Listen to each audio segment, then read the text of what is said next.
204 lluitadors d'arreu de Catalunya van participar a la segona Copa de Taekwondo de Palau-saverdera, organitzada pel Taekwondo Joans de Roses, en una matinal esportiva molt exitosa tant pel gran nombre d'inscrits com per la seva esportivitat.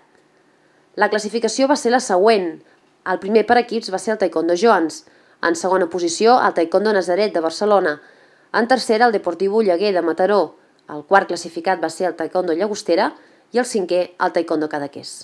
Aquest esdeveniment esportiu va ser tot un reclam per veure en acció els petits competidors de 5 anys, així com també les noves incorporacions de l'equip rosinc, com per exemple l'equip infantil cadet.